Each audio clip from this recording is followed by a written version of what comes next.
Hello. Good evening. कैसे हैं आप लोग सभी लोग? क्या एकदम बढ़िया हैं? एकदम शानदार हैं? एकदम अच्छे हैं? तो चलिए फिर शुरुआत करते हैं हम लोग आज की क्लास। मैं भी अच्छा हूं, मैं भी बढ़िया हूं, मैं भी शानदार हूं। Good evening, good evening, good evening. अब हम लोग शुरुआत करने जा रहे हैं एडवांस मैथ्स को, हम लोग शुरुआत करने जा रहे हैं। और पहला जो हमारा चैप्टर होगा एडवांस मैथ्स में, वो अपने पास होगा ज्योमेट्री। पहला चैप्टर ज्योमेट्री होगा, फिर अपने पास मेंसुरेशन होगा, फिर मैं आपको अलजेब्रा पढ़ाऊंगा और उसके बाद मैं आपको पढ़ाऊंगा ट्रिग्नोमेट्री। ये चार टॉपिक पहले मैं आप लोगों को करवाता हूं।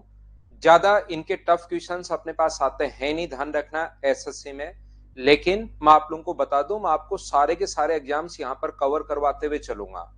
एसएससी का कुछ भी नहीं पता कब सिलेबस का क्वेश्चन टफ कर दे, कब क्वेश्चन आसान कर दे। क्योंकि मुझे पढ़ाते हुए पिछले 13 ईयर्स हो गए हैं। अभी अप्रैल में मुझे 13 ईयर्स हो जाएंगे। तो कभी पेपर बहुत टाइम पेपर लेंथी आया है, बहुत टाइम पेपर में क्वेश्चंस थोड़े से अलग लेवल के आते हैं, बहुत टाइम क्वेश्चंस आसान भी आए हैं। मैं यहाँ पर आप लोगों को सभी को बता दूं पहली ही क्लास में अपने पास, क्योंकि आज हम लोगों ने कुछ बच्चों को मौका दिया था इनरोल करने का। और इस बैच में अभी अगर आप लोग इनरोल करते हो तो अर्थमेटिक मैथ्स के बहुत सारे टॉपिक आपको रिकॉर्डेड फॉर्म में मिल जाएंगे। लेकिन साथ ही ध्यान रखना, वो उन बच्चों के लिए है जो कोर्स अपना जल्दी करना चाह रहे हैं। बाद में मैं लाइव भी पढ़ाऊंगा, तो लाइव भी आप लोग मेरे साथ साथ पढ़ सकते हो। तो घबराना मत कि हमें तो सर रिकॉर्डेड दे दिया और लाइव पढ़ना है। वो रिकॉर्डेड हम लोग इसलिए प्रोवाइड करवा देते हैं बच्चों को, ताकि जिन बच्चों को कोर्स थोड़ा जल्दी करना है, कोई जल्दी एग्जाम हो, ताकि एकदम सही तरीके से वो पढ़ पाए। यहां पर ये जो अपने पास लिखा हुआ है, ध्यान से समझना। मैं आप लोगों के लिए एसएससी के जितने भी एग्जाम्स हैं सारे के सारे मैं कवर करता हूं। Pre, mains, CHSL, CPO, MTS, जो भी एग्जाम आप लोग देते हो सारे के सारे मैं आप लोगों के लिए कवर करूंगा। दूसरा, मैं यहाँ पर आप लोगों को सीडीएस के जितने भी एग्जाम्स आपके पास होते हैं उसको भी इस बैच में कवर करता हूं। इसलिए एसएससी का पेपर कभी टफ भी आ जाता है, कभी आसान भी आ सकता है। लेकिन मैं आप लोगों को यहाँ पर सारे के सारे जितने भी रेलवे के एग्जाम्स में मैथ्स आता है ये वाला, उसको कवर कर रहा हूं। और 4 नंबर जितने भी स्टेट लेवल के एग्जाम्स अपने पास होते हैं उनको भी मैं इस बैच में आप लोगों के लिए कवर कर रहा हूं, ध्यान रखना। बोलिए हाँ और ना बोलिए, बात आप लोग समझ पाए हो क्या? तो बिल्कुल आप लोग मत घबराना, यहाँ पर ध्यान रखना आप लोग। ये जो अपने पास लिखा हुआ है सारा का सारा कोर्स, मैं फिर कह देता हूं, अर्थमेटिक के बहुत सारे चैप्टर्स आपको पहले से रिकॉर्डेड भी मिल जाएंगे। तो कोई बच्चा जल्दी कोर्स करना चाह रहा है मैथ्स का, तो वहां से आप लोग देखकर कर सकते हो। यहां पर ध्यान से समझने की कोशिश करना। अब हम लोग शुरुआत करेंगे ज्योमेट्री की। हमारा जो मैथ्स है वो अपने पास दो ही चीजों में चलेगा, हाँ और ना में। जो भी नए बच्चे आज ऐड हुए हैं वो सारे के सारे सुन लीजिए। और कोई भी बच्चा अगर इस बैच में एनरोल करना चाहता है तो उनको सिर्फ और सिर्फ 12 बजे ये फिर बैच बंद हो जाएगा। फिर अगले बैच जो भी शुरू होगा महीने भर बाद, उसी में फिर आपको एनरोल करना पड़ेगा, ध्यान रखना। मंगल सीडीएस भी कवर करूंगा, रेलवे भी मैं कवर करूंगा, ध्यान रखना।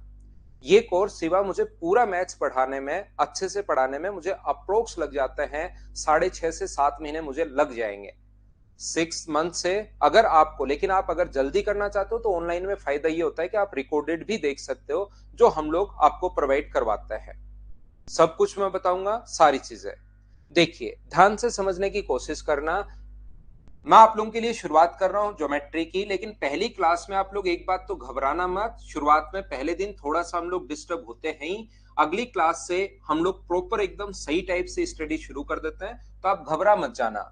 आपका पूरा मैथ चलेगा हाँ और ना में। एच और एन आपको बोलना है, बड़े बड़े कमेंट आपको नहीं करना है। शुरुआत में मैं बड़े कमेंट इग्नोर करूंगा, याद रखना, पहली बात। दूसरी बात, आप लोग ये भी ध्यान रखना कि आप लोग यहाँ पर रेगुलर रहिए। मैथ सिखाने का काम मेरा है, आप सिर्फ और सिर्फ रेगुलर रहना। बाकी सारी चीज में अपने आप आपको 100% समझ में आएगा। बस आप लोग रेगुलर रहो। और एक एच और एन में ही बोलना है, ये बात आप लोग ध्यान रखना। समझ में आया तो एच बोलिए, नहीं समझ में आया तो एन बोलिए, उस चीज को मैं आपको वापस समझा दूंगा। तीसरी बात, हमारी जो क्लास होगी वो डेली 1.5 आवर की क्लास होगी, 1.5 घंटे की क्लास होगी, 1 घंटे 30 मिनट की क्लास होगी। ये आप लोग ध्यान रखना, इसको आप लोग याद रखना। शुरुआत के 1 आवर में हम लोग एकदम अच्छे से पढ़ेंगे, मेरा पूरा दिमाग आपको पढ़ाने पर होता है। फिर मैं लेता हूं 3 या 4 मिनट का कमर्शियल ब्रेक, और फिर वापस आकर हम लोग 25 मिनट और पढ़ लेंगे, 27 मिनट और पढ़ लेंगे। इस टाइप से हमारी क्लास चलेगी। ये चीज आप लोग ध्यान रखना। रेलवे मैंने बता दिया, सारे के सारे जो एग्जाम्स है वो मैं क्लियर करवाऊंगा। ज्योति सर बेसिक से करवाना, ठीक है। और बता दो ज्योति, और कैसे करवाना है, ठीक है ना। हाँ, थ्योरी के साथ क्वेश्चंस भी होंगे, लेकिन पहले थोड़ी थ्योरी में ऐसे ही पढ़ाऊंगा, फिर क्वेश्चंस भी साथ शुरू करते हैं।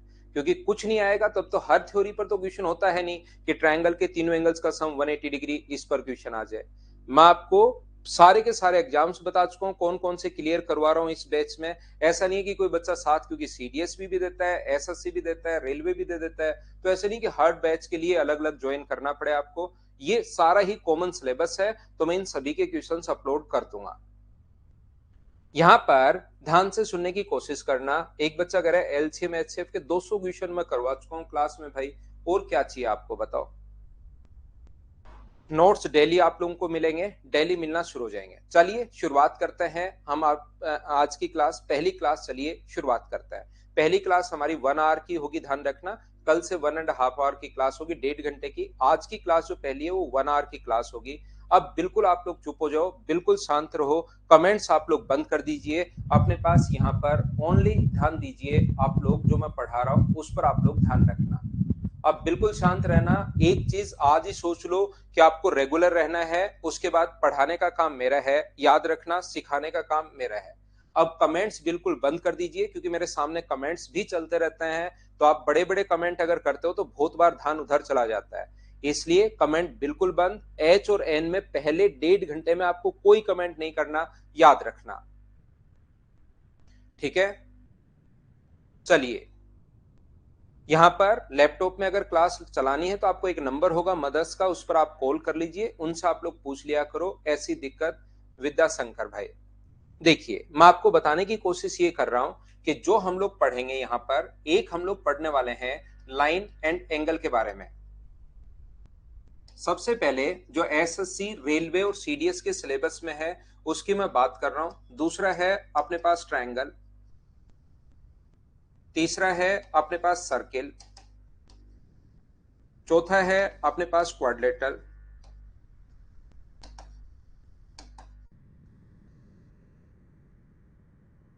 पांचवा है अपने पास पॉलीगॉन।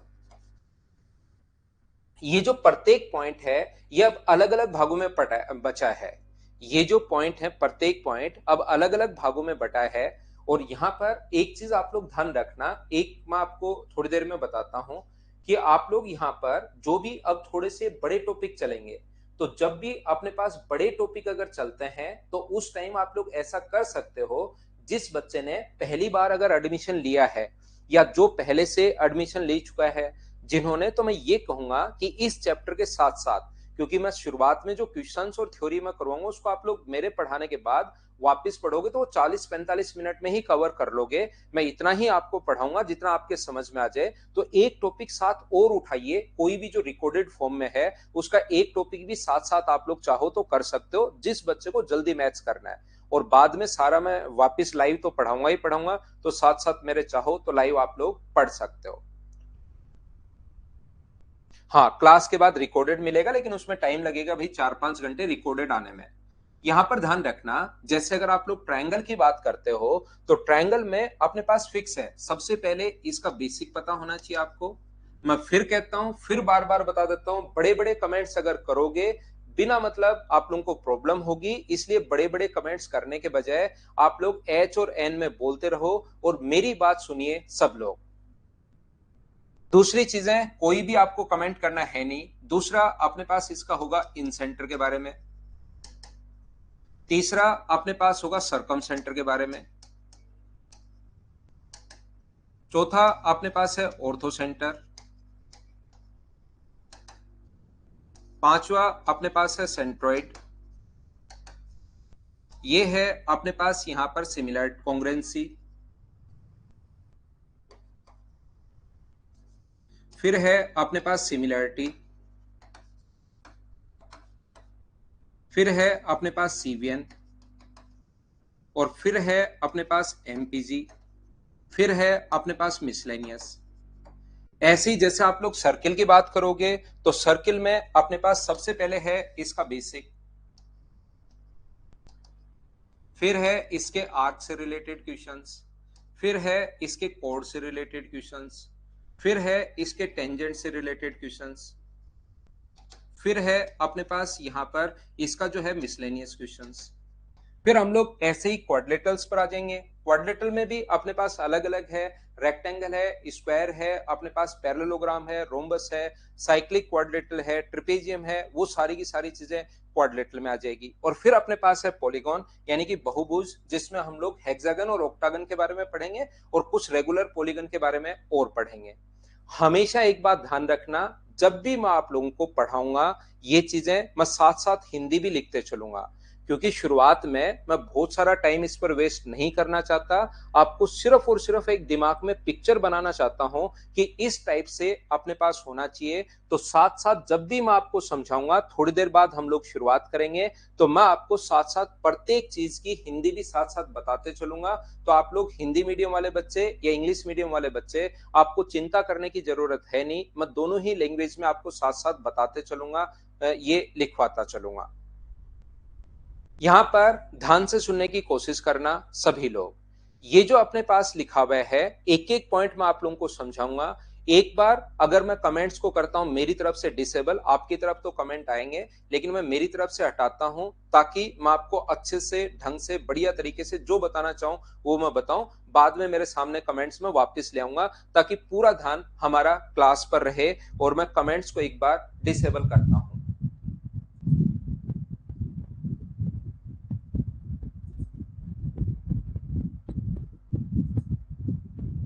तो देखिए, कोशिश करना समझने की सभी लोग। यहां पर अब हम लोग पढ़ाई शुरू करते हैं। तो यहां पर जो एडवांस मैथ्स में आप लोगों को पढ़ाने वाला हूं, ध्यान रखना मैं बिल्कुल बेसिक से आप लोगों को समझाऊंगा।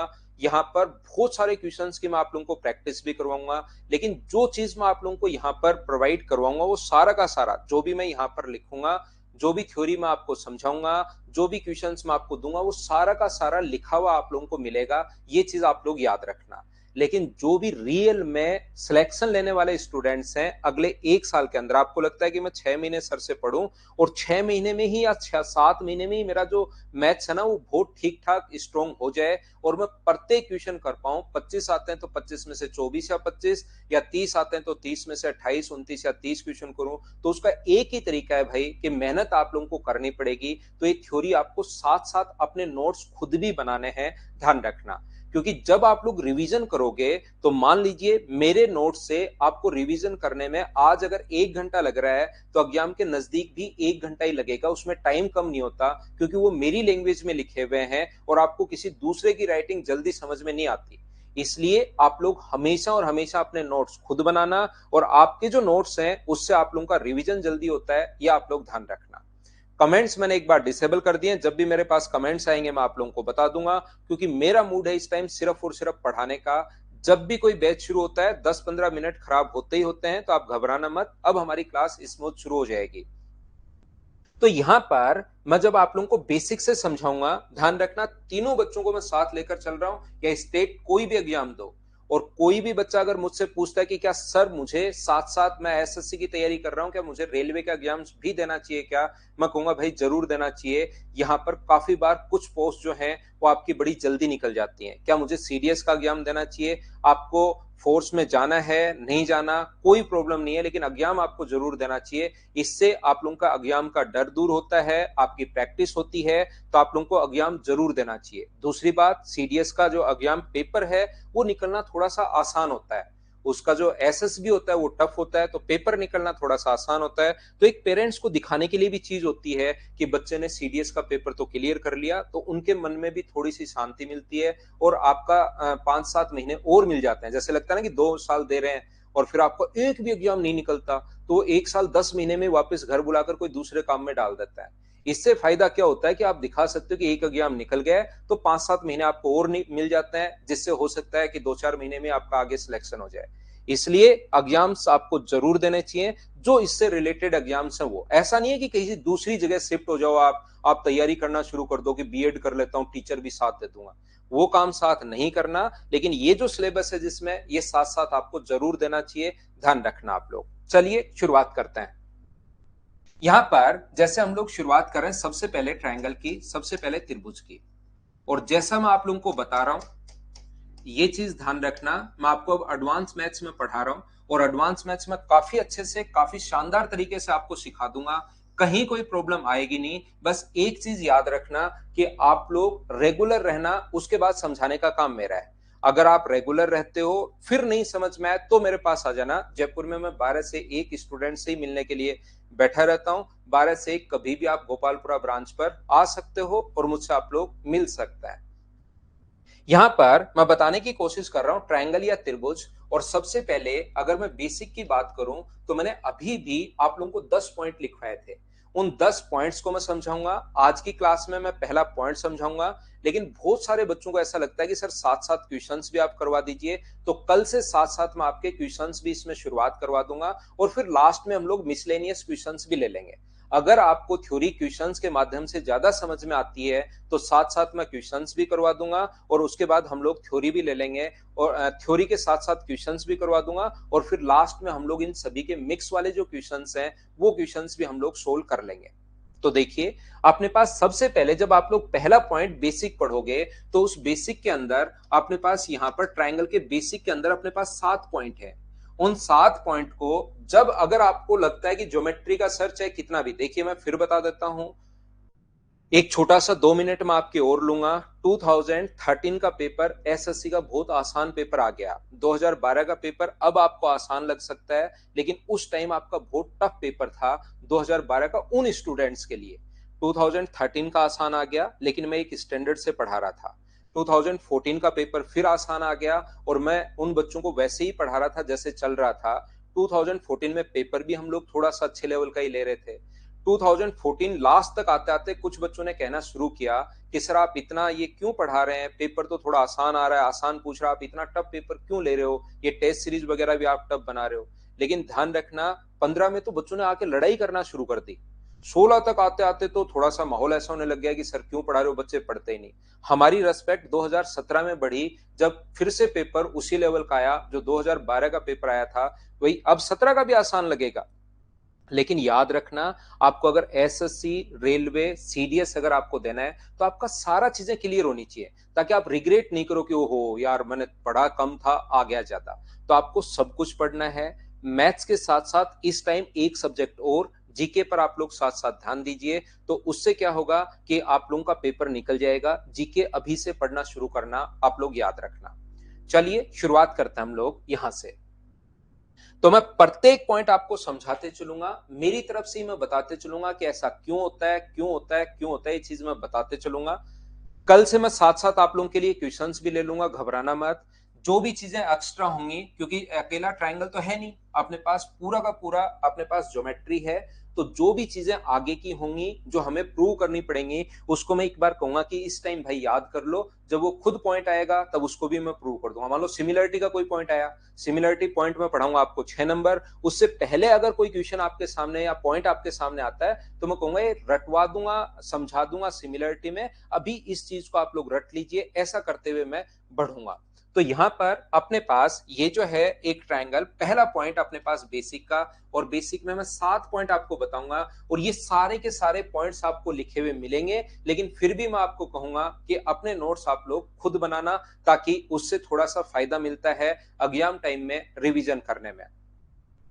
अपने पास पहला पॉइंट ये है कि एक ट्रायंगल के तीनों एंगल्स का सम, एक त्रिभुज अपने पास है, एक ट्रायंगल अपने पास है, और एक ट्रायंगल के तीनों एंगल्स का जो सम होता है वो अपने पास होता है 180 डिग्री। ट्रायंगल के तीनों एंगल्स का sum, angle A plus angle B plus angle C बराबर होता है 180 डिग्री। ट्रायंगल के तीनों एंगल्स का सम 180 डिग्री होता है। बात है क्यों? जो भी चीज आज तक एसएससी, रेलवे, सीडीएस और अदर स्टेट लेवल के एग्जाम्स में पूछी जा चुकी है उसको मैं आपको प्रूव करके बताऊंगा। जो पॉइंट आज तक आए ही नहीं कभी, और मुझे लगता है ये आ सकता है, मुझे खुद को लगता है पर्सनली कि ये आ सकता है यार, कभी बच्चे से कहीं पूछ सकता है, तो उस चीज को मैं कहूंगा कि भाई इसको याद कर लो, क्योंकि आज तक आया तो है नहीं, तो प्रूव याद करने की जरूरत है नहीं, या प्रूव तो कुछ किसी चीज का याद भी नहीं करना आपको। आपको सिर्फ ये पता होना चाहिए कि ट्रायंगल के तीनों एंगल्स का सम 180 डिग्री, लेकिन बहुत सारी चीजें आप लोगों को बेसिक से पढ़नी है, ताकि वहां पर नया क्वेश्चन जब बन जाए तो आप लोग खुद क्वेश्चन करो। याद रखना, आप लोग इस चीज को, मैं चाहता हूं कि आप नए क्वेश्चंस खुद करना शुरू करो। अगर मैं ज्योमेट्री के यहां पर 5000 क्वेश्चंस भी करवा दूं, तो भी एसएससी, रेलवे या सीडीएस जो है वो अलग लेवल का क्वेश्चन बना सकता है। तो जब तक आप नया क्वेश्चन खुद करना शुरू नहीं करोगे, तब तक सिलेक्शन होना बहुत मुश्किल है, कि ये तो रट लिया और नया क्वेश्चन आप नहीं कर पाए।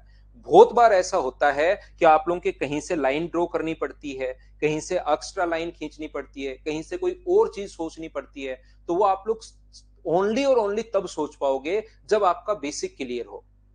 यहां पर ट्रायंगल के तीनों एंगल्स का सम 180 डिग्री क्यों होता है, कैसे प्रूव करेंगे, तो हर चीज के बारे में आप लोग क्यों सोचिए कि ऐसा क्यों हुआ, धीरे धीरे आपका ज्योमेट्री में दिमाग चलना शुरू हो जाएगा, और एक बार जैसे आपका डर दूर हुआ, देखना आपको कितने मजे आने शुरू हो जाएंगे। मेरा काम आपको मैथ्स पढ़ाना तो है ही है, साथ ही मेरा काम यह भी है कि मैं आपका मैथ्स में इंटरेस्ट डेवलप करूं, ताकि आप घर पर क्वेश्चंस करो, खुद से क्वेश्चंस हो, तो फिर पढ़ने का आपका मन करेगा। डराने का काम नहीं है मेरा। यदि पहला पॉइंट याद रखना, कल की क्लास में मैं ये चीजें बताऊंगा, कल ही बताऊंगा, ध्यान रखना। लाइन और एंगल के बारे में पढ़कर उसके क्वेश्चंस भी करेंगे। यदि दो लाइन पैरेलल हैं तो ऑल्टरनेट एंगल, एकांतर कोण, जब भी जेड बन रहा हो, चाहे जेड ऐसे अपने पास उल्टा बने, चाहे ऐसे अपने पास सीधा बने, पैरेलल लाइन से अगर जेड बन रहा हो तो ऑल्टरनेट एंगल, एकांतर कोण हमेशा बराबर होता है, पहली बात। और दूसरी बात, एक स्ट्रेट लाइन पर बना एंगल जो होता है वो अपने पास 180 डिग्री होता है, ये आप लोग ध्यान रखना। यहां पर क्योंकि मैं आपके कमेंट अब अनेबल कर लेता हूं, ताकि साथ साथ आपके कमेंट्स भी देख सकूं। पूरा मैथ्स एच और एन में आप लोगों का चलना चाहिए, इस चीज को आप लोग ध्यान रखना। लोकेश सैनी लव यू बोल रहा है, लव यू लोकेश भाई, लेकिन अभी अपनी भावनाओं पर आप कंट्रोल करो और पूरा का पूरा ध्यान अपने पास लगाओ, किस पर, मैथ्स पर। याद रखना, अपने पास इसके सामने ट्रायंगल के तीनों एंगल्स, जब भी किसी वर्टेक्स को दर्शाना है तो कैपिटल लेटर से, और इसके सामने वाली साइड को स्मॉल बोलते हैं, इसके स्मॉल बी, और ये अपने पास स्मॉल सी। ए से पास होती हुई और बी सी के पैरेलल हम लोग एक स्ट्रेट लाइन खींचेंगे इस प्रकार से। हम लोगों ने खुद ने ड्रॉ की, सर हमें कैसे पता लगेगा कि ये लाइन ड्रॉ करनी है, ध्यान रखना नहीं पता लगेगा। किसी बच्चे के दिमाग में, घर पर जितने भी आपके दिमाग में क्वेश्चंस बन सकते हैं ना, वो लगभग 99% क्वेश्चंस मुझे पहले से ही पता है, तो मैं आपको खुद ही रिप्लाई करूंगा। तो आप लोग, ऐसा नहीं हो, बहुत कम होगा कि आपके दिमाग में कोई क्वेश्चन बने। ध्यान से सुनने की कोशिश करना। टेस्ट जो होगा वो एवरी सैटरडे को होगा भाई, प्रत्येक सैटरडे को मैं आपको टॉपिक वाइज टेस्ट लेता रहूंगा। इस बार हमारा परसेंटेज का टेस्ट है सैटरडे को। कोई बच्चा पढ़कर अगर देना चाहे तो, कोई बच्चा कहे कि सर मैं तो बाद में पढ़ूंगा आपसे परसेंटेज, पहले एडवांस पढ़ूंगा, मेरे पास तो बहुत टाइम है, अभी तो मैं सेकंड ईयर में ही हूं, तो कोई भी, या फर्स्ट ईयर में ही हूं, तो बाद में जब पढ़ोगे वापस, तो वापस से आपका टेस्ट होगा, उस टाइम आप दे सकते हो। लेकिन अब इस सैटरडे को, परसों मतलब, अपना जो टेस्ट है वो किसका है, परसेंटेज का है, ध्यान रखना। यहां पर टेस्ट का रिप्लाई मैंने कर दिया भाई, अब एक्स्ट्रा कमेंट मत करना, नहीं तो धो दिए जाओगे। और क्लास में धोने का मतलब पता होगा आपको, पीटा कम जाता है और घसीटा ज्यादा जाता है क्लास में। देखिए, यहां पर मैं आपको कहने की कोशिश ये कर रहा हूं, किसी बच्चे को बैठे बैठे लग सकता है कि सर हमें कैसे पता लगेगा पैरेलल लाइन खींचने, ध्यान रखना नहीं पता लगेगा। जिसने पहली बार प्रूव किया उसने इसको बहुत सोचा होगा, हो सकता है उसने 1 घंटे सोचा, हो सकता है 2 घंटे सोचा, हो सकता है 3 दिन सोचा, हो सकता है 3 महीने सोचा हो कि त्रिभुज के, क्योंकि शुरुआत में तो सिर्फ ट्रायंगल बनाना ही मुश्किल था, तो हो सकता है उसने पता नहीं कितने दिन सोचा हो। तो धीरे धीरे धीरे धीरे धीरे धीरे हमारे टीचर ने हमें पढ़ाया, उन्होंने उनको पढ़ाया, और उन्होंने, उनके टीचर ने उनको पढ़ाया, ऐसे चलता हुआ आ रहा है। तो आप लोग ये जो लाइन ड्रॉ करनी है, मैं आपको पढ़ा रहा हूं, इस चीज को सीखना, क्योंकि पहले से आपको पता होगा तो सोचो आप 2200 रुपए क्यों देते। अगर सब कुछ आपको पहले से ही पता हो तो 2200 रुपए यहाँ पर 2199 रुपए आप क्यों देते। इसलिए मैं ये बताने की कोशिश कर रहा हूं, लेकिन इससे फायदा ये होगा कि कोई नई लाइन अगर कभी ड्रॉ करनी पड़ेगी तो वो आपके दिमाग में खुद ही आ जाएगा, ध्यान रखना। यहां पर अपने पास ए, बी और सी,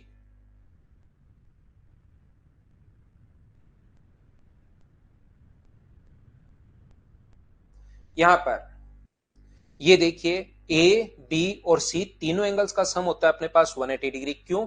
मुझे एक बात बताओ, जैसे ही पैरेलल लाइन खींचोगे तो ऑल्टरनेट एंगल एकांतर कोण क्या हमेशा बराबर होते हैं क्या? तो ये वाला एंगल अगर सी है तो ये वाला एंगल भी कितना होगा? सी। अगर इसको आप लोग सी नाम देते हो तो सेम कॉन्सेप्ट से पैरेलल लाइन से चाहे अपने पास जेड सीधा बने चाहे उल्टा बने, ये वाला एंगल अगर बी है तो ये वाला एंगल भी कितना होगा? तो आप बोलोगे बी, और इसको मैं अगर नाम दूं ए, तो ये बात तो आई पहले पॉइंट से कि ऑल्टरनेट एंगल एकांतर कोण हमेशा बराबर होते हैं, पहली बात।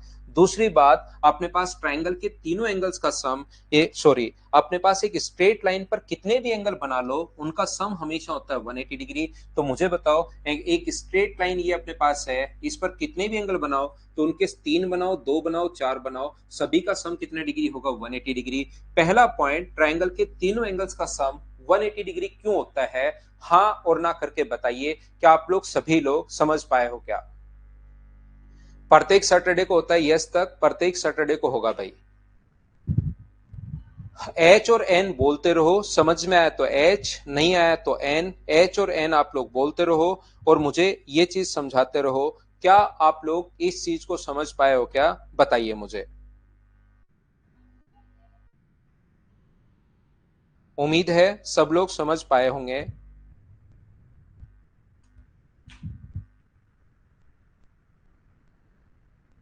सिद्धार्थ वर्मा को नहीं समझ में आया। एच और एन सारे बच्चे बोलते रहना भाई। ए बी और सी 180 डिग्री, इसलिए सिद्धार्थ और ज्योति 2 लोग और राहुल। मैं आपको फिर समझाता हूं। अपने पास कभी भी अगर ऑल्टरनेट, ये चीज अभी रटनी है, अभी याद करनी है।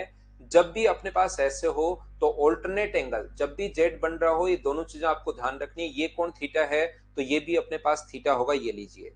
तो अपने पास ये वाला एंगल अगर सी है तो जब भी लाइन मैंने पैरेलल खींची है, ये एंगल सी है तो ये भी कितना हुआ अपने पास सी। ऐसे ही मुझे बताइए, ये वाला एंगल अगर बी है तो ऑल्टरनेट एंगल जब भी जेड बन रहा हो एकांतर कोण बराबर होते हैं। ये अगर बी है तो ये भी कितना होगा? तो आप बोलोगे बी, और इस एंगल को मैं ए मान रहा हूं। तो मुझे एक बात बताइए, क्या तीनों एंगल, एंगल ए बी और सी एक स्ट्रेट लाइन पर बना है? और एक स्ट्रेट लाइन पर बना एंगल 180 डिग्री होता है। मैंने फिर समझा दिया है नवीन चंद्रा। अब मुझे बताओ, क्या भाई अब की बार तो आप लोग समझ पाए हो क्या? हाँ और ना फिर से बोलिए। उम्मीद है आप लोग समझ पाए होंगे।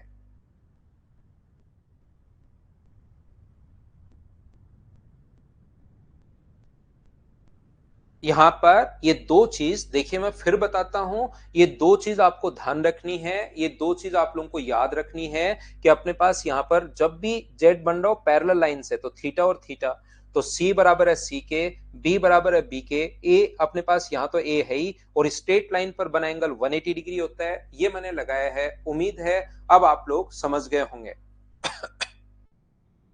क्या मैं आगे बढ़ूं? आगे बढ़ता हूं। ये था अपने पास पॉइंट नंबर फर्स्ट। दूसरा पॉइंट मैं आपके लिए लेकर चलता हूं, पॉइंट नंबर 2। देखिए आप लोग, 2 नंबर में ये बात आप लोग ध्यान रखना, एक ट्रायंगल में अपने पास ए बी और सी, इस पर बेस्ड बहुत अच्छे, बहुत शानदार काफी सारे क्वेश्चंस बनते हैं जो आप लोगों को याद रखने चाहिए। एक ट्रायंगल है ए बी और सी। यहां पर इसको बढ़ाने पर ये वाला जो है अपने पास, इसको बोलेंगे हम लोग एक्सटीरियर एंगल। तो ध्यान रखना, ये जो बाह्य कोण होता है वो अंतः अभिमुख कोणों के योग के बराबर होता है। एंगल अल्फा जो होगा वो बराबर होगा अपने पास किसके? Angle A plus angle B के बराबर होगा।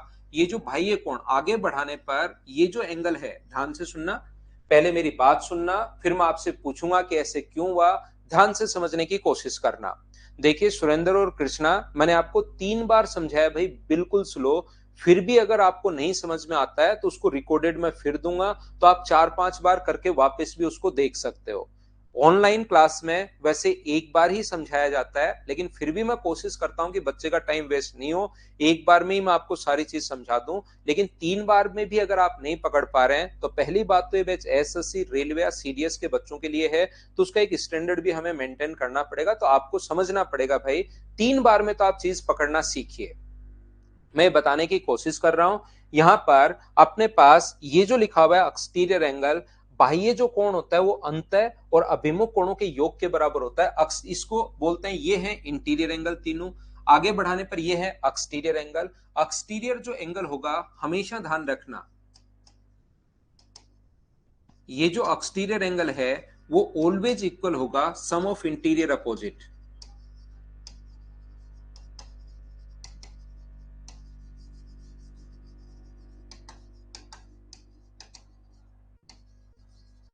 ये जो बाह्य कोण होता है वो हमेशा अंत अभिमुख कोणों के योग के बराबर होता है। पहले मैं छोटे छोटे पॉइंट बता रहा हूं ताकि आप लोगों को ये चीजें समझ में आ जाएं। बाह्य कोण जो होता है वो हमेशा अंत अभिमुख कोणों के योग के बराबर होता है। अंत अभिमुख कोणों के योग के बराबर होता है बाह्य कोण अंत अभिमुख कोणों का योग। बाह्य जो कोण होता है वो अंत अभिमुख कोणों के योग के बराबर होता है, ये चीज ध्यान रखना। एक्सटीरियर एंगल ऑलवेज इक्वल होता है सम ऑफ इंटीरियर अपोजिट के बराबर। हमेशा याद रखना कि ऐसा क्यों हुआ। नोट्स आप लोग मैं लिख कर भी दूंगा, आप साथ साथ बना भी सकते हो। Exterior angle always sum of interior opposite के बराबर इसलिए होता है क्योंकि यहां पर अपने पास, मुझे एक बात बताइए, त्रिभुज के तीनों कोणों का योग 180 डिग्री। इसको अगर मैं ए मानता हूं, इसको अगर मैं बी मानता हूं, अभी भी थोड़ी देर पहले ही मैंने प्रूव किया है कि ट्रायंगल के तीनों एंगल्स का सम 180 डिग्री होता है। तो मुझे बताओ, दो एंगल देने के बाद आपको तीसरा एंगल अगर निकालना है तो क्या 180 में से एंगल ए और एंगल बी को अगर जोड़कर मैं घटा लूं, एंगल ए और बी को ऐड करके 180 में से घटा लूं, तो क्या त्रिभुज का तीसरा एंगल आ जाएगा? ये मैंने कैसे लिखा, क्या सभी लोग समझ पाए हो क्या? बताओ मुझे। ठीक है मयूर चौहान भाई, अपने पास जो एक्सटीरियर एंगल होता है, ध्यान से समझना, अच्छे से समझना। यहां पर ये जो एक्सटीरियर एंगल को छोड़िए, त्रिभुज के तीनों कोणों का योग 180 डिग्री होता है, 180 डिग्री होता है। तो इन दोनों को ऐड करके 180 में से घटाऊंगा तो तीसरा एंगल, उम्मीद है समझ पाए होंगे। और जस्ट थोड़ी देर पहले आपको मैंने समझाया है कि अपने पास एक स्ट्रेट लाइन पर बना एंगल कितना डिग्री होता है? 180 डिग्री होता है। तो इस वाले एंगल का और इस वाले एंगल का सम मुझे बताइए क्या 180 डिग्री होगा क्या? तो यहां पर अपने पास दो एंगल देने के बाद तीसरा, तीनों का सम 180 डिग्री है। दो एंगल देने के बाद तीसरा आपको निकालना है रितिका, तो इन दोनों को जोड़ के 180 में से घटा लेना। ये कॉन्सेप्ट होता है, मैथ्स का नियम होता है, ऐसे याद कर सकते हो। जब तीन का सम दिया हुआ हो तो और दो आपके पास हैं तो दोनों को जोड़ के 180 में से घटा लो, इसको बना लो मैथ्स का नियम और याद कर सकते हो मैथ्स के नियम के नाम से। तीनों का सम 180 डिग्री और दो दिए हुए हैं तो उन दोनों को जोड़ के 180 में से घटाओगे तो तीसरा आएगा। कौन, किसका नियम? मैथ्स का नियम। यहां पर ये होता है, इन दोनों को जोड़ के 180 में से घटाओगे तो हमेशा तीसरा आएगा। और 180 पर बना जो एंगल होगा एक स्ट्रेट लाइन पर, ये दो एंगल है, ये वाला तो अपने पास ये है और दूसरा जो एंगल है अपने पास ये कितना है? अपने पास अल्फा है। ये वाला और ये वाला जोड़ोगे तो क्या अपने पास 180 डिग्री हो गया है क्या? 180 से 180 कट गया है तो एंगल अल्फा किसके बराबर होगा? Angle A plus angle B के बराबर होगा। ये लीजिए, ये अपने पास आ गया है। एक्सटीरियर एंगल जो हो, यही हम लोगों को प्रूव करना था कि बाह्य कोण अंत अभिमुख कोणों के योग के बराबर होता है। एक चीज ध्यान रखना, मैं कमेंट पढ़कर ये अनुमान नहीं लगाता हूं कि आपको ये चीजें आती होंगी, क्योंकि मैं बहुत पढ़ाया है मैंने ऑफलाइन, अब भी मैं ऑफलाइन ही ज्यादा पढ़ाता हूं। ऑनलाइन तो सिर्फ और सिर्फ मैं एक ही बैच चलाता हूं, इस टाइम इवनिंग में 6 to 7:30, 1.5 घंटे जिस भी बच्चे को पढ़ना होता है इस बैच में आ जाता है। मुझसे अगर कोई पढ़ना चाहता है, लगता है कि यार इन सर से मैथ्स पढ़ा जाए, जिसको भी पढ़ना होता है वो इस बैच में आ जाता है। बाकी आप लोग ध्यान रखना, क्योंकि मुझे ऑफलाइन पढ़ाने में पता लगता है कि बहुत सारे स्टूडेंट्स को छोटी छोटी बहुत सारी प्रॉब्लम्स होती हैं, क्योंकि उनकी जब नोटबुक या उनको जब मैं देखता हूं, जब मुझे बोर्ड पर लिखता हूं, फिर अगर क्वेश्चंस हो चुका होता है तब तो बच्चे क्यों लिखेंगे, लेकिन हर छोटी से छोटी चीज बच्चा नोट करता है तो मुझे पता लगता है कि हाँ यहाँ पर प्रॉब्लम है, यहाँ पर प्रॉब्लम है।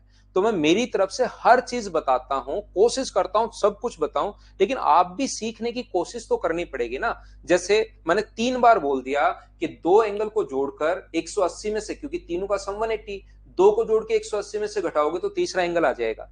फिर मैंने ये लाइन बोल दी, फिर मैंने ये लाइन बोल दी, लेकिन इतनी छोटी चीज 4 बार में तो आप पकड़ना सीखिए, क्योंकि आप कंपटीशन की तैयारी कर रहे हैं, तो थोड़ा सा आपको भी कोशिश करनी पड़ेगी भाई। एकदम सब चीजों को हलवा मत समझो कि एकदम बस बना बनाया तैयार और हमें चबाना भी नहीं पड़ेगा और डायरेक्ट पेट के अंदर। ऐसा अगर आपका बिना मेहनत किए सिलेक्शन हो गया, तो मोदी गवर्नमेंट की स्कीम आपको पता होगी कि अपने पास एक स्कीम पता है ना आप लोगों को, कि आधी सैलरी आपकी मैथ्स वाले टीचर के अकाउंट में डालना शुरू कर दी है और आधी सैलरी आपके इंग्लिश वाले अकाउंट में डालनी शुरू कर दी है। बाकी जीके वाले, कंप्यूटर वाले, रीजनिंग वाले, जिसने आपको टाइपिंग सिखाई है, वो तो आपसे पैसे मांगते ही रहेंगे जिंदगी भर कि हमें भी दो, सैलरी में से हमें भी दो। तो फिर कितने लोगों को आप लोग ऐसे मना करोगे कि यार अभी पैसे नहीं है, मेरे तो दोनों ही पैसे, मैथ्स वाले और इंग्लिश वाले दोनों में सैलरी आधी आधी बढ़ जाती है, मैं रिटायरमेंट पर दूंगा। तो रिटायरमेंट पर वो लोग ले जाएंगे, सैलरी मैथ्स और इंग्लिश वाले ले लेंगे, तो फिर आपका क्या ही फायदा रहेगा तैयारी करने का।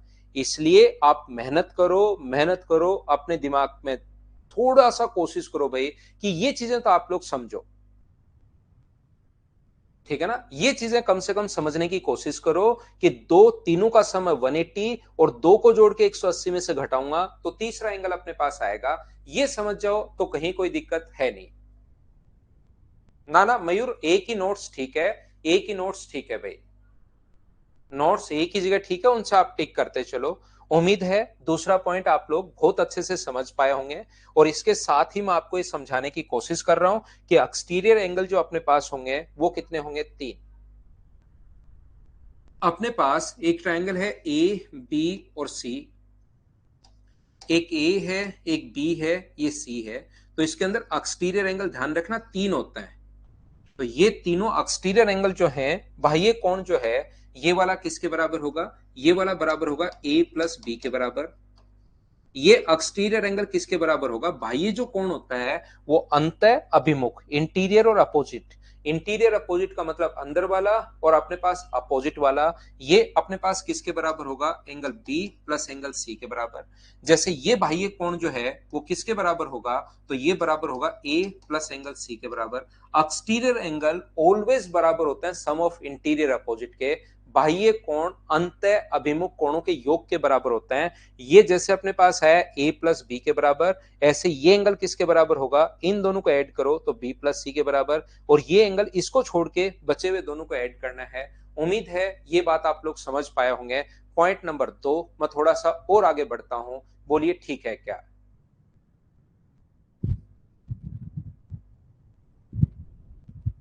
थैंक यू प्रिंस शर्मा भाई, अगर आप मुझसे बढ़िया समझ पाते हो तो।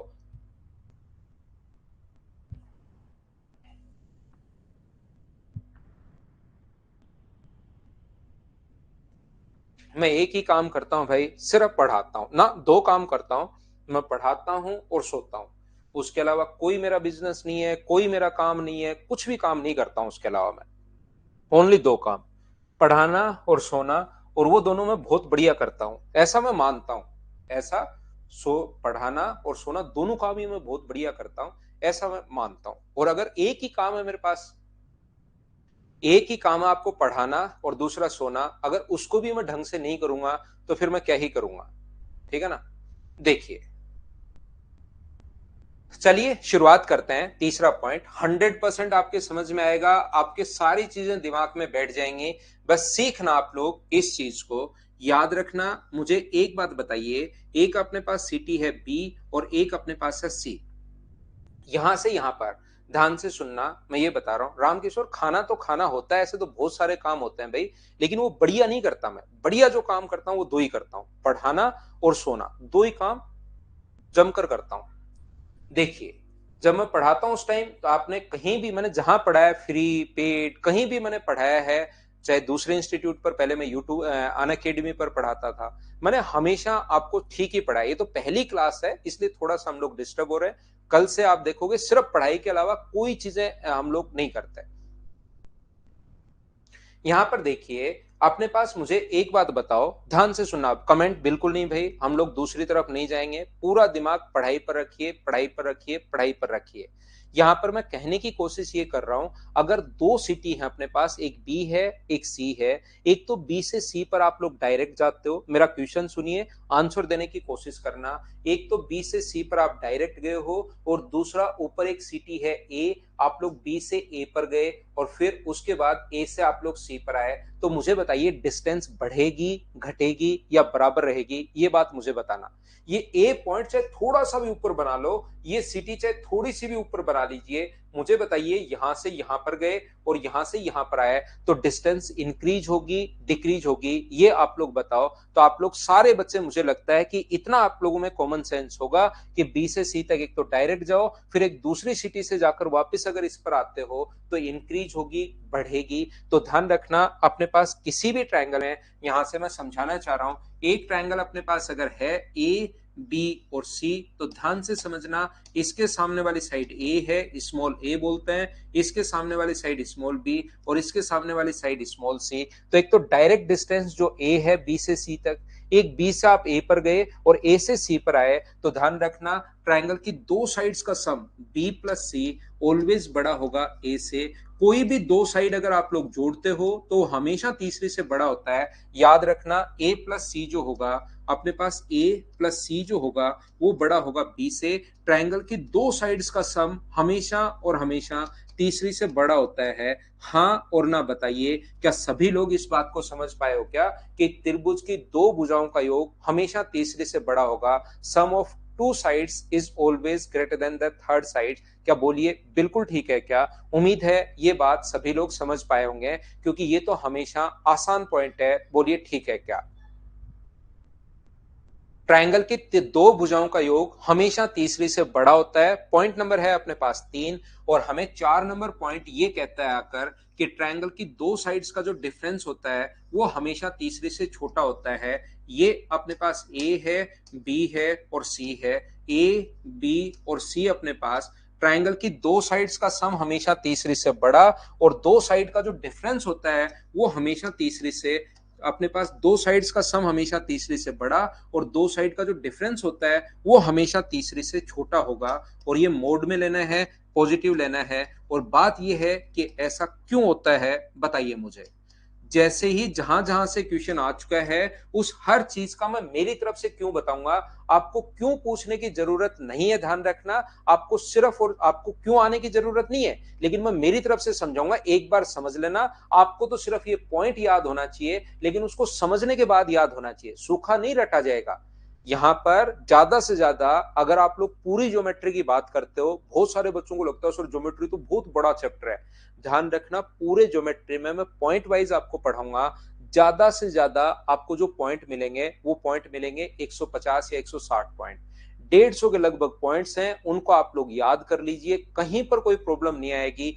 जितना उसको देना है उतना टफ पेपर बना लो, कहीं पर आपको कोई भी प्रॉब्लम आएगी है ही नहीं, ध्यान रखना। सिर्फ वो 150 या 160 पॉइंट है, पॉइंट वाइज मैं आपको बताते चलूंगा, वो आप लोग याद कर लीजिए। उनको बार बार रिवाइज करके याद भी नहीं करना, उनको बस ये पता होना चाहिए, ये चीज पता होना चाहिए कि ट्रायंगल के दो भुजाओं का जो डिफरेंस होता है वो तीसरी से छोटा होता है। ये रटना नहीं है, ये याद नहीं होना चाहिए, लेकिन कोई बताए तो याद आना चाहिए कि हाँ ऐसा होता है, फिर कोई प्रॉब्लम आएगी नहीं। यहां पर हाँ से प्री से पहले आपका कंप्लीट मैथ्स हो जाएगा भाई, प्री से पहले कंप्लीट मैथ्स हो जाएगा। पहले वाला जितना अभी तक आपको मिल रहा है उसको एडवांस जो अर्थमेटिक मिला है उसको आप रिकॉर्डेड देख लो, और आगे वाला मैं आपको लाइव पढ़ा दूंगा, प्री से पहले करवा दूंगा भाई, प्री से पहले करवा दूंगा आपको। यहां पर देखिए, यहां से मैं आपको समझाने की कोशिश ये कर रहा हूं, ऐसा क्यों हुआ, ऐसा क्यों हुआ। तो आप लोग सूखा नहीं रटा जाएगा, कॉन्सेप्ट आप लोग याद रखना कि ऐसा क्यों हुआ, उसको समझ लोगे फिर याद करोगे तो याद भी रह जाता है। यहां से आइए, मैं ये प्रूव करवा चुका हूं कि ट्रायंगल के दो साइड्स का सम हमेशा तीसरी से बड़ा होता है, यहां से हम लोग देख चुके हैं। तो अब कोशिश करना सीखने की, इसको आप लोग आगे ले जाओ। बी जो है वो बड़ा होगा किससे, ए माइनस सी से। इसको आप लोग आगे ले जाइए, b बड़ा है a माइनस सी से, और यहां पर यहां से क्या लिख सकते हो, b बड़ा है c माइनस ए से। पहले से आप लोग क्या लिख सकते हो, देखना ये मोड क्यों लगाया मैंने, पॉजिटिव क्यों लगाया, हर छोटी से छोटी चीज समझाऊंगा। लेकिन आप सीखने की कोशिश करो। अंशु कुमारी, दूसरे कमेंट्स आप नहीं करो, मुझे बहुत डर लगता है मैथ से। आप रेगुलर रहो, नहीं लगेगा। मैं आपको 3 महीने बाद पूछूंगा क्या अब डर लग रहा है क्या। तो दूसरे कमेंट अभी नहीं करो। आप सिर्फ और सिर्फ पहली क्लास में मैंने बता दिया है, आप रेगुलर रहो। मैथ सिखाने का काम मेरा है। आप मेरी क्लास में सबसे बड़ी प्रॉब्लम, बहुत सारे स्टूडेंट्स के साथ ऐसा होता है, वो ओनली मैथ्स पढ़ना शुरू कर देते हैं। ऐसा उनका इंटरेस्ट डेवलप होता है, ओनली मैथ्स पढ़ना शुरू कर देते हैं। दूसरा, इंग्लिश पर, जीके पर, इन पर कम ध्यान दे पाते हैं। मेरे स्टूडेंट्स के साथ ये बहुत सारे लोगों के साथ प्रॉब्लम होती है। और ये मैं मना करता हूं कि भाई ओनली मैथ्स नहीं पढ़ना, नहीं तो फिर आपका सिलेक्शन होगा नहीं, मेरी तरह मास्टर बन जाओगे। और मैथ्स, ओनली मैथ्स नहीं पढ़ना, आपको सारे सब्जेक्ट साथ लेकर चलना है। और एक्स्ट्रा कमेंट अब नहीं करो भाई, है ना, एक्स्ट्रा कमेंट नहीं करो। हाँ रितेश, मैं आपको कहूंगा रितेश, ओनली मैथ्स नहीं पढ़ना भाई, मैथ्स के साथ साथ दूसरे सब्जेक्ट्स पर साथ साथ ध्यान देना है। ये आप लोग सारे बच्चे ध्यान रखना, नहीं तो मास्टर बन जाओगे मेरी तरह, है ना। देखिए, यहां पर अपने पास जो मैं आपको बताने की कोशिश कर रहा हूं, मैंने एक तो ये उठाया है, बी बड़ा है किससे, ए माइनस सी से, और बी बड़ा है सी माइनस ए से। मुझे बताइए ए किस में से पॉजिटिव, ए या ए में से सी घटाओ या सी में से ए घटाओ, ए किस में से पॉजिटिव आएगा और ए किस में से नेगेटिव आएगा। आप मुझे बताइए, कोई भी जो संख्या है, ये जो एक्स है वो -2 से भी बड़ा है, और x जो है वो 2 से भी बड़ा है। तो मुझे बताइए कि इसको बोलोगे क्या कि x 2 से बड़ा है। कोई भी व्यक्ति जो आपके घर आ रहा है वो आपसे भी बड़ा है और आपके बड़े भाई से भी बड़ा है। ये कोई भी व्यक्ति जो आपके घर आ रहा है वो आपसे भी बड़ा है और आपके बड़े भाई से भी बड़ा है। इसका मतलब हम लोग बोल सकते हैं क्या, सिर्फ ये लिखते हैं कि एक व्यक्ति आपके बड़े भाई से बड़ा है, तो दोनों ही स्टेटमेंट उसमें कवर हो जाएंगे क्या। यहां पर दोनों ही स्टेटमेंट उसके अंदर कवर हो जाएंगे। एक व्यक्ति आपसे भी बड़ा है और वो आपके बड़े भाई से भी बड़ा है। तो मैं अगर सिर्फ ये बोल दूं कि एक व्यक्ति आपसे बड़ा है, तो उसमें ये कवर नहीं हो पाएगा कि आपके बड़े भाई से बड़ा है या नहीं है। लेकिन मैं बोल दूं कि एक व्यक्ति आपके बड़े भाई से बड़ा है, इसका मतलब आपसे तो बड़ा होगा ही होगा। क्या दोनों स्टेटमेंट कवर हो जाएंगे क्या। तो यहां पर आपको पता लग गया कि एक संख्या -2 से भी बड़ी है और एक संख्या 2 से भी बड़ी है। इसका मतलब x का मान पक्का 2 से बड़ा होगा क्या। x का मान कोई कहे कि 0 है, आप कहोगे नहीं, वो कहेगा -2 से तो बड़ा है, तो आप कहोगे यार भाई 2 से भी तो बड़ा होना चाहिए, तो x का मान 0 नहीं हो सकता, x का मान 1 नहीं हो सकता।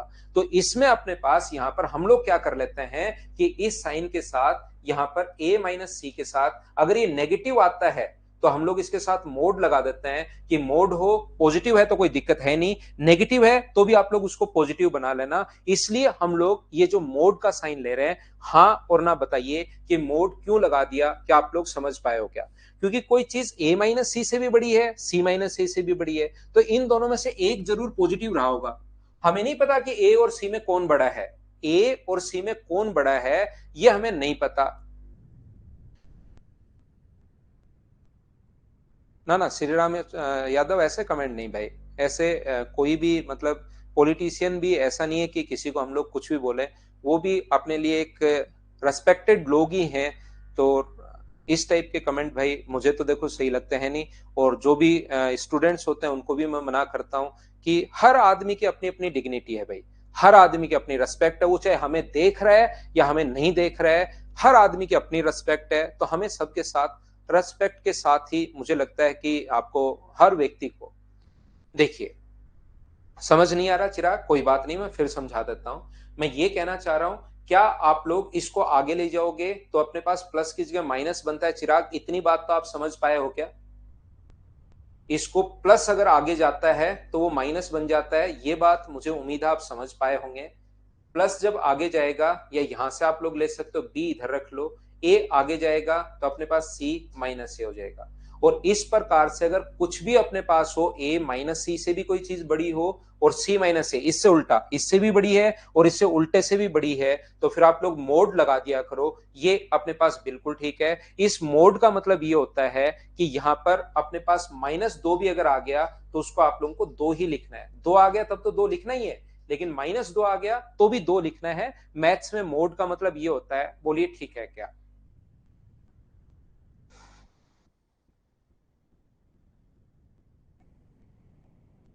उम्मीद है आप लोग ये बात मैंने क्या समझाया है आप लोग समझ पाए होंगे सभी लोग। तो पॉइंट नंबर 3 अगर थोड़ा सा कम समझ में आया कोई बात नहीं, ये याद कर लेना भाई कि अपने पास पॉइंट नंबर 3 दो साइड्स का सम, एक ट्रायंगल अपने पास ए बी और सी, इसके सामने वाली साइड स्मॉल ए है, इसके सामने वाली साइड स्मॉल बी है और इसके सामने वाली साइड स्मॉल सी है। तो याद रखना ट्रायंगल की दो साइड्स का सम हमेशा तीसरी से बड़ा, बी प्लस सी बड़ा होगा ए से और ए प्लस सी बड़ा होगा किससे, बी से। और चौथा पॉइंट अपने पास ये है और इन पर बेस्ड क्वेश्चंस अभी बहुत अच्छे अच्छे क्वेश्चंस बनते हैं जो मैं अभी आप लोगों को बताता हूं कि किस टाइप से क्वेश्चन अपने पास बनते हैं। दो साइड का जो डिफरेंस होगा वो हमेशा तीसरी से बड़ा छोटा होता है, याद रखना। बी माइनस सी छोटा होगा किससे, ए से, सी माइनस ए छोटा होगा किससे, बी से, और ए माइनस सी बी माइनस सी और ए माइनस सी तो आ ही चुका है। और कौन सा बच गया अपने पास, सी आना चाहिए, तो ए और बी अपने पास बच गया है, छोटा होगा किससे, सी से। ये चीजें दोनों याद रखना, बोलिए ठीक है क्या।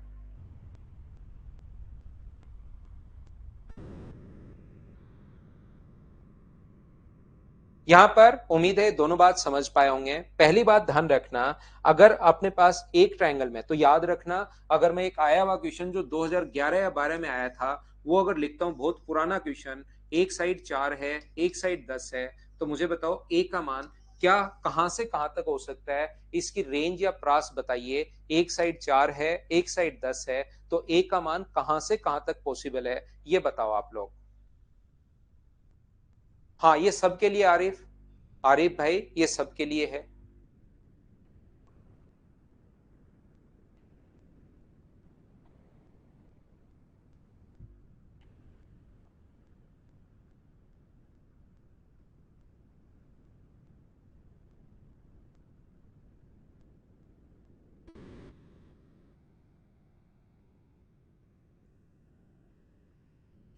यहां पर मुझे एक बात बताइए आप लोग सभी लोग, ये अपने पास ए है, ये अपने पास बी है और ये अपने पास सी है, ठीक है।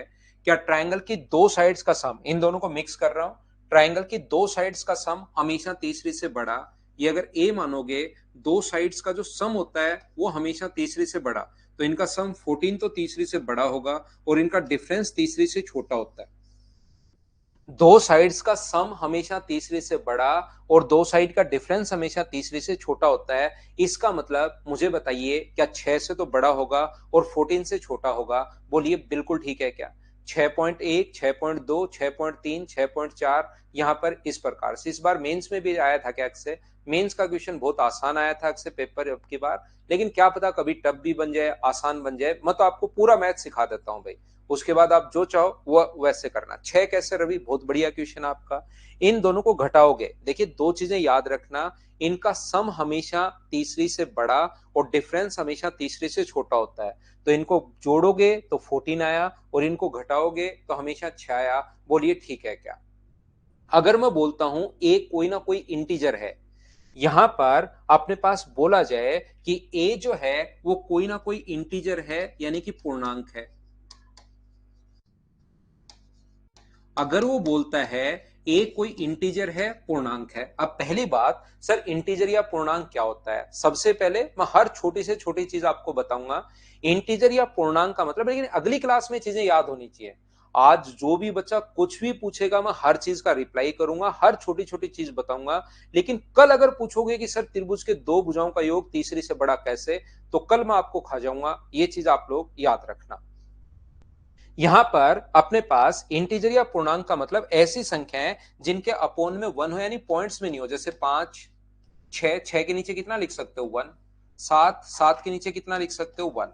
ये 7 के नीचे तो सर मैं 2 भी लिख सकता हूं, लेकिन 7 के नीचे अगर 2 लिख दोगे वो पूर्णांक नहीं, लिख तो सकते हो आप, रोक कौन लेगा आपको, लेकिन वो पूर्णांक नहीं है। अगर अपने पास अपोन में 1 है वो सारी की सारी चीजें पूर्णांक है। जैसे 8 है अपोन 1 तो 8/1 8 ही होगा, पूर्णांक है।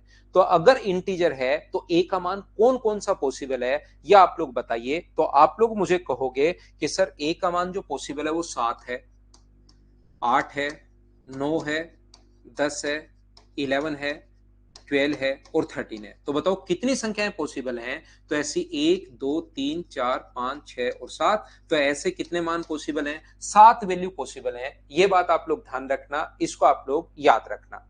गंगाराम मीणा थोड़ा एक्सप्लेन कीजिए भाई कि सर ये चीज समझ में नहीं आई, वो बात मैं वापस से आपको फिर से एक्सप्लेन करता हूं भाई, क्योंकि नहीं से मुझे पता नहीं लग रहा है।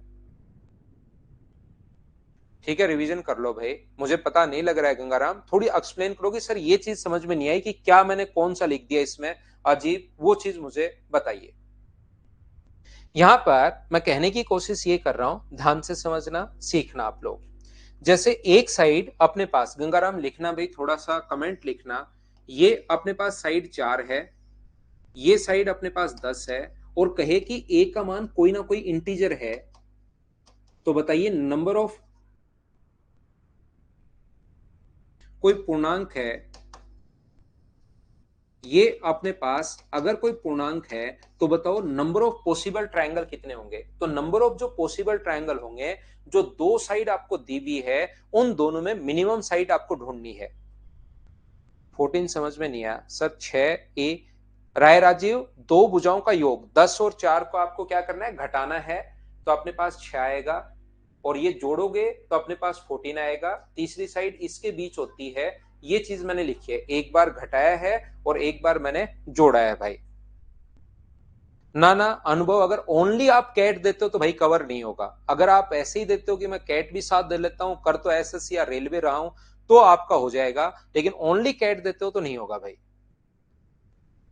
यहां पर मैं क्या कहने की कोशिश कर रहा हूं, वो कहेगा नंबर ऑफ पॉसिबल ट्रायंगल बताओ, तो नंबर ऑफ पॉसिबल जो ट्रायंगल होंगे,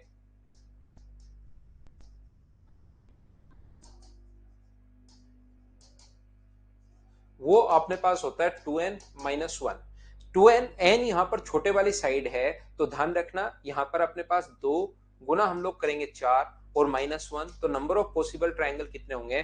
तो 7 ऐसे ट्रायंगल पॉसिबल होंगे। इस चीज को आप लोग ध्यान रखना, ये याद रखना। 7, 4 और 10 क्वेश्चन में दिया हुआ है भाई पहले से, 4 और 10 जो है वो क्वेश्चन में पहले से दिया हुआ है।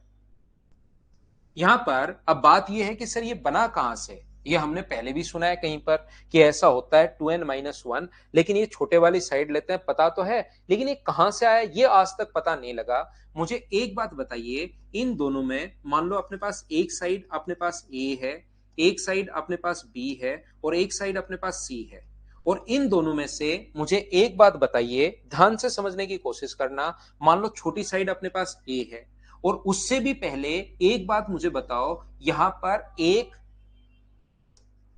एक से 10 के बीच कितने नंबर होंगे ये बताना मुझे। यहां पर 1 व 10 के बीच कितने इंटीजर होंगे?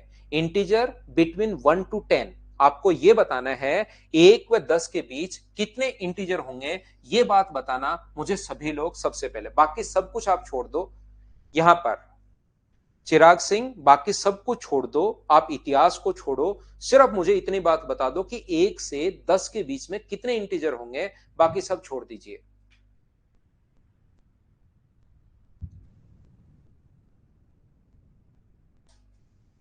तो आप लोग बोलोगे सर 1 से 10 के बीच में मुझे बताओ 8 होते हैं या 9 होते हैं? तो आप कहोगे सर 8 होते हैं। ध्यान रखना 9 नहीं होते, 8 होते हैं। तो 8 निकालोगे कैसे? यहां तो ऐसे लिखकर भी निकाल सकते हो, 2 3 4 5 6 7 8 और 9। सर ये मैंने काउंट कर लिए, 8 होते हैं, बिल्कुल ठीक है।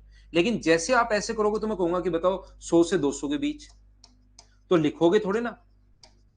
आप कहोगे 100 से 200 के बीच, तो क्या आप लोग लिखोगे क्या इनको? बिटवीन 100 to 200 अगर पूछे तो इसका कॉन्सेप्ट सीखना पड़ेगा, कॉन्सेप्ट सीखना पड़ेगा। मतलब कॉन्सेप्ट क्या होता है इसका? 1 से 10 के बीच अगर पूछा है तो 10 माइनस 1, और इसमें से ये 9 बचेंगे, एक और घटाते हैं क्योंकि 10 को भी आपको नहीं लेना, एक और घटाते हैं, तो आंसर कितना आ जाएगा? 8 आ जाएगा। बोलिए बिल्कुल ठीक है क्या? 10 और 1 दोनों को ही नहीं लेना, तो 10 में से 1 घटाया तो अपने पास एक और घटाना पड़ेगा, याद रखना। तो इसमें से घटाओगे तो 200 में से अगर 100 घटाओगे तो एक और घटाना पड़ेगा, तो अपने पास 100 101 घटाओगे तो ऐसे मुझे बताइए 99 होंगे। बोलिए बिल्कुल ठीक है क्या? कुलदीप तो 98 लिख रहा है। बड़े नंबर में से छोटा नंबर घटा के 1 और घटाना पड़ता है। बोलिए ये बात आप लोग समझ पाए हो क्या? एक बार बताना। यदि कभी भी अपने पास ये कॉन्सेप्ट अगर आपको पता है तो मुझे बताओ सी का मान कहां से कहां तक, सी कोई इंटीजर है, कोई पूर्णांक है, तो मुझे बताओ सी का मान कहां से कहां तक पॉसिबल होगा। सर अभी भी आपने बताया है कि सी का जो मान होता है ये अपने पास डिफरेंस, इन दोनों का डिफरेंस तो इससे छोटा होगा, डिफरेंस तो अपने पास इससे छोटा होगा, और दोनों में बड़ा नंबर कौन माना मैंने, बी बड़ा माना है और ए छोटा माना है। ध्यान से सुनना, बी बड़ा माना है और ए छोटा माना है। तो यहां पर, और मुझे बताओ क्या बी प्लस ए से बड़ा होगा, बोलिए बिल्कुल ठीक है क्या। अभी भी जो मैंने 2 पॉइंट पढ़ा है, दो साइड्स का सम हमेशा तीसरे से बड़ा और दो साइड का डिफरेंस हमेशा तीसरे से छोटा होता है, उनको मैं साथ लगा रहा हूं। अब मुझे एक बात बताओ सारे बच्चे मिलकर, कि अगर आपको यहां से ये जो x का मान है वो 1 से बड़ा और 10 से अगर छोटा हो तो x के कौन कौन से मान पॉसिबल हैं, तो आप कहोगे 10 में से एक घटा के एक और घटाओ।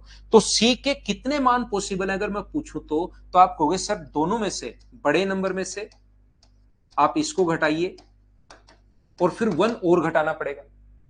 यहां पर अपने पास, अरे रवि आप किसी को भी बड़ा मान लो यार, आप ए को बड़ा मान लो और बी को छोटा मान लो, तो आपको ये तो पता है ना कि आपने जो माना है वो ये माना है। आप ए को बड़ा, बी को छोटा, बी को बड़ा, ए को छोटा मान लो, लेकिन आपको खुद को तो पता होगा ना कि मैंने किसको बड़ा माना है। वो नहीं पता लगे तो पहले लिख लो, माना ए बड़ा है बी छोटा है, या ऐसे मान लो बी बड़ा है और ए छोटा है। किसी को जो आपका मन करे उसको मान लीजिए, मैं आपको पूरी छूट दे रहा हूं, कहीं पर कोई दिक्कत नहीं है। बी को बड़ा, ए को छोटा, ए को बड़ा, बी को छोटा मान लो। हमें तो ये देखना है कि किसका डबल होगा, बड़े नंबर का डबल होगा या छोटे नंबर का डबल होगा, वो आपको देखना है।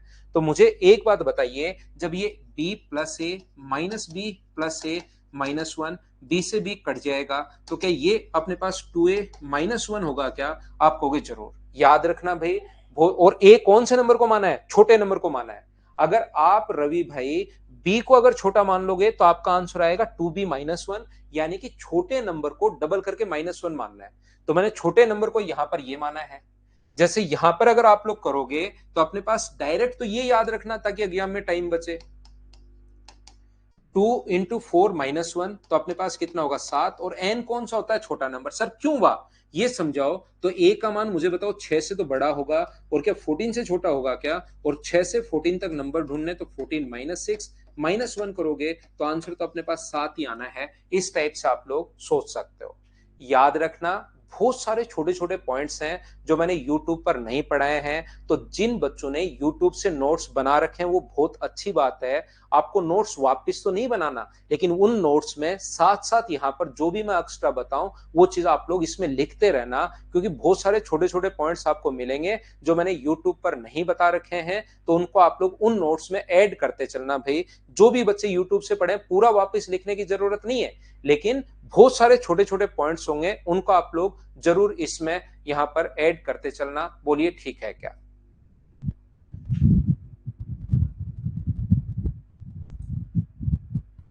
मैं आपको फिर बताता हूं भाई, एक ही चीज, सिर्फ और सिर्फ आप लोग रेगुलर रहिए। मैथ सिखाने का काम मेरा है। पहली क्लास थी, पहली क्लास हम लोग 1 घंटे की रखेंगे। कल से हमारी क्लास 1.5 घंटे की क्लास हो जाएगी, प्रॉपर क्लास होगी, हम लोग डिस्टर्ब भी नहीं होंगे। पहली class normally intro class type होती है, जिसमें आप मेरी लैंग्वेज समझने की कोशिश करो, मैं किस टाइप से पढ़ाता हूँ ये चीज आप लोग समझने की कोशिश करो। तो 1 आवर की हमारी क्लास है, जो फिर ब्रेक होगा कल से। तो आज तो क्लास इतनी देर की है। Thank you. श्रीराम यादव मिलवा दो प्लीज सर, कल मिलवाता हूँ श्रीराम, कल मिलवाता हूँ मैं देवांश से।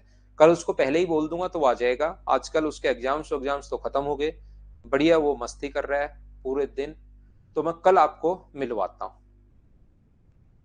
एएलपी के लिए लिया है रवि, आपका दिन में शायद आपका ही कॉल था मेरे पास। एएलपी के लिए बैच लिया है, आप बहुत सही जगह आए हो। मैं आपको अश्योर करता हूं आपको निराशा नहीं होगी। मैं बहुत अच्छे से आपको पढ़ाऊंगा, बहुत सही तरीके से पढ़ाऊंगा भाई। तीनों ही बच्चे मेरे पास आ रहे हैं, क्योंकि मैथ्स के लिए नॉर्मली पूरा बेसिक से मतलब कुछ टीचर पढ़ा भी रहे हैं, ऐसा नहीं है कि मैं ही बेस्ट हूं, लेकिन बहुत सारे स्टूडेंट पूरा बेसिक के साथ ट्रिक्स के लिए मेरे पास आते हैं। तो मैं आपको निराश नहीं करूंगा भाई। ठीक है ओम प्रकाश ड्यूटी भाई, thank you, bye bye, take care, good night, शुभ रात्रि।